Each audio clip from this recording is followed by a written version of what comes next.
Hi guys, back again. We are going to be looking at my choice of helmets today. Again, personal preference, but I really ended up looking at two, and that was the Neotech and the Schuberth C3 Pro.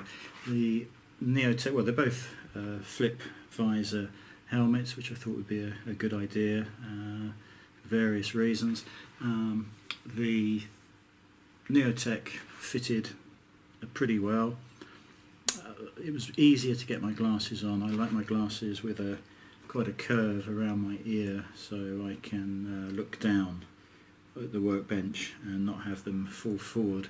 Of course, when you're putting glasses on a helmet, the straighter the arm, the better, really. But so I could get these on without too much trouble on the Neotech. As I say, the fit was absolutely fine. The Schuberth, it's slightly harder to get your glasses on, excuse me, because it is a tighter fit. Certainly to start with, this has to be a tighter fit because it will bed in over the weeks. But there is a way to get glasses on, and that is to put the helmet on, tilt it back on your head, and then put your glasses on, and then bring the helmet back down into the correct position, and then do it up. The reason I went in the end with the Schuberth was a slightly better fit for me, but mainly because of the anti-roll-off feature. You've obviously got the chin strap, but that is also attached to two other straps that run to anchor points on the back of the helmet, and the idea is to stop that in certain impacts from rolling off of your head. So, and also they have the Schuberth headset, which is built in to this as an optional extra.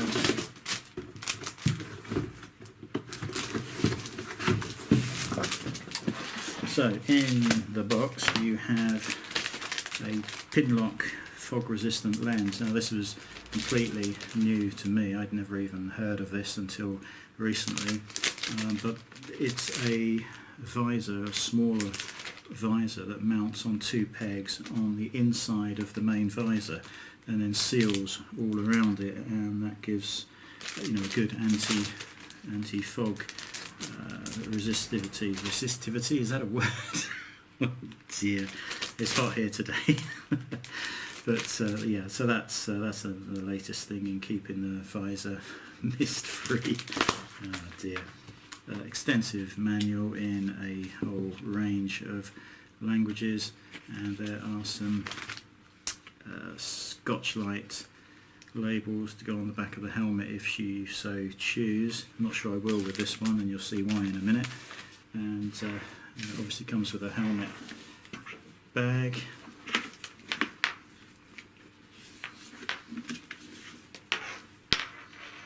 Now I went for the matte finish. I don't know whether this is focusing or not, but this is not a glossy finish, it is a matte finish, and it has all the countries of Europe. They've got the flags around the top here, and the map is drawn all around the helmet. Now, I'm not a fan of the EU, and I should be quite happy if we leave it in a few weeks' time, but if we do, then well, it's going to be a rare helmet, because the UK flag is up there, and we won't be a member of it anymore. But I just like the design, to be honest.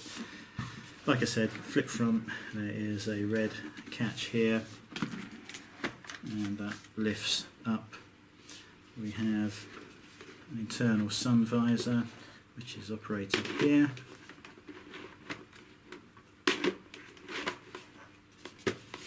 The anti-roll-off feature that I talked about, the mounts are on the back here. So there's a strap running from here to the chin piece, and the other side just to stop the helmet doing that in particular accidents. As I say, this is a very snug fit, and something I wasn't massively keen on is if I just leave this open. In the old days, you used to just have two D-rings, and that worked perfectly. But they've changed it for this sort of ratchet mechanism now, which I'll undo. You just pull the red and then take that out, and then there's a padded chin protector there. But once you've adjusted this strap, you can just put it in there and push it in, get it comfortably tight, and you're good to go. Now I believe that this is not legal in in track racing, and I think the reason is there have been rare instances where this has caught on something and released the mechanism. So I'm not massively keen on this. This also is a loop. I don't know whether you can see that. That is a loop of material, and you would think if you're sliding along the road on your backside and something just snagged in that, your helmet can be, released pretty quickly. What I was thinking of doing is just cutting through that loop, so we've got two ends that are free, and that's not so likely to get anything snagged in there. It's not huge. I like the idea. It's nice and easy, but is that the safest way of doing it? Not sure. Certainly they don't think so if you're racing on the track. So what else? We've got obviously multiple positions of the visor, which is raised from the sides here.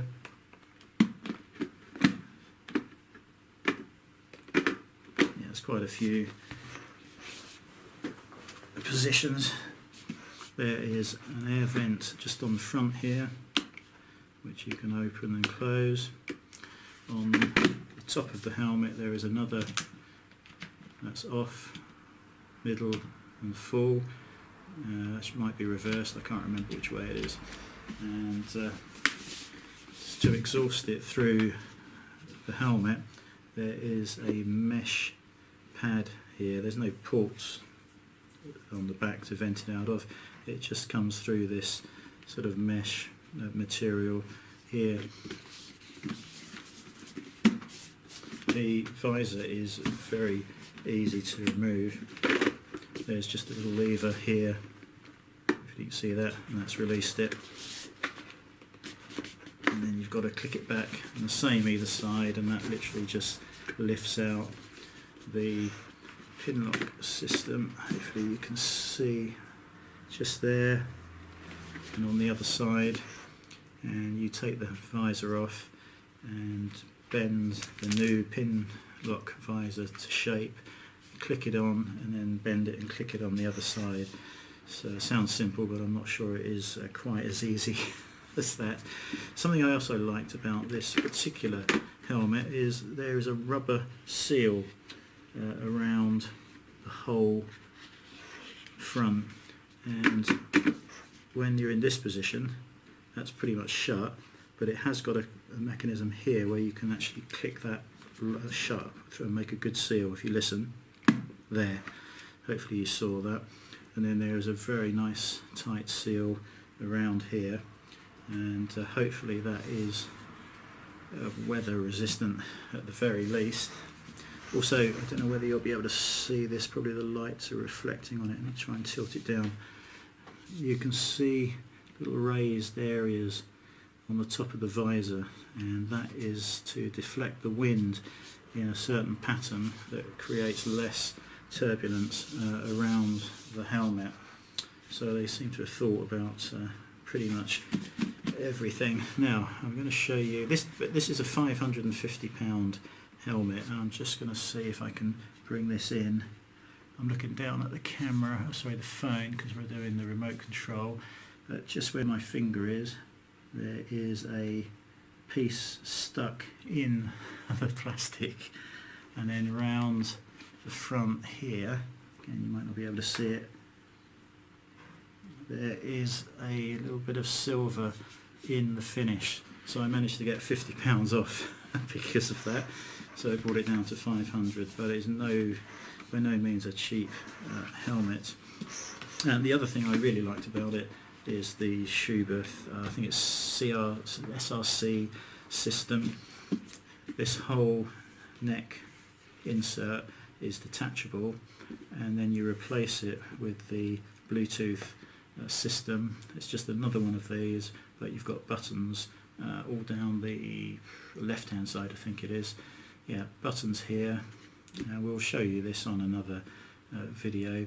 This particular helmet has an antenna built into it already, so the new neck piece with Bluetooth on it connects to the aerial, and there's obviously a boom microphone at the front, and you can connect to other riders using the Schuberth system, but I think it's based on the Scala system, so you can connect to other riders.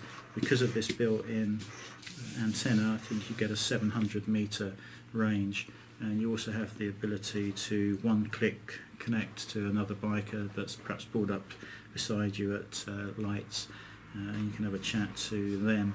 It's quite a tight fit with the boom microphone at the front here, and I think some people need to remove this chin piece here. It's just on Velcro, but I'm hoping that I won't need to do that, and we'll just get it positioned in the right place so we can avoid that. One thing I wasn't massively keen on, although you get a nice audible click and it feels like it's shut here, when you've actually got it on and there's a bit of pressure on the padding around here, it's actually not so obvious when it's shut in place. It sounds really obvious there, but it isn't when it's on.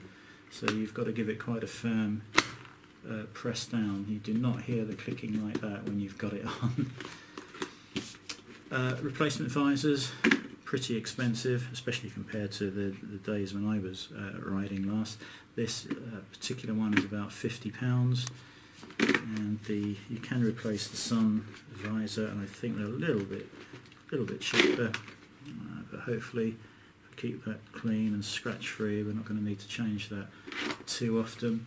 Obviously German made rather than the Schuberth Neotech, which is made in Japan, and yeah, that's the reasons I chose it. Very good fit on my head.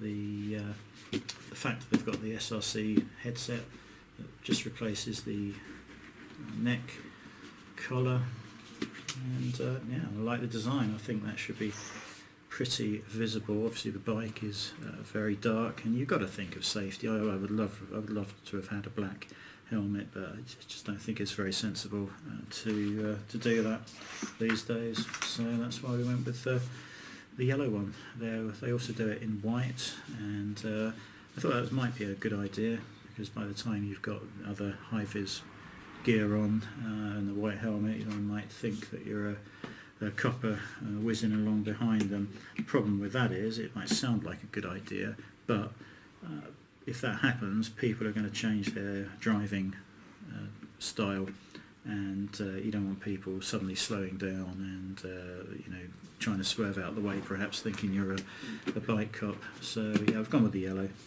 I think it looks pretty smart. The matte finish is probably going to be an utter nightmare and get marked very easily. I'll have to read the instructions on just how is the best way to remove any marks on this. But yeah, it's also very light. That's a big difference in the helmets from years ago. I think the last helmet I had was a Bell Star 2. I think it was fiberglass. Yeah, it would have been a fiberglass helmet back then. Very much heavier than the modern helmets. This is a large size, 58 to 59, and when you are buying this headset system, there are different versions and different sizes of it. There's one especially for the C3 Pro, and you do need to buy the right size, which took us a couple of days to get in. So yeah, just some quick thoughts really on the Schuberth C3. I'm going to try and get a couple more videos of the equipment I'm going to need to use immediately, as the bike's now here, and we'll probably talk about them over the next few weeks as well, as and see how they perform. So yeah, that's the Schuberth C3 Pro, and we'll catch you later.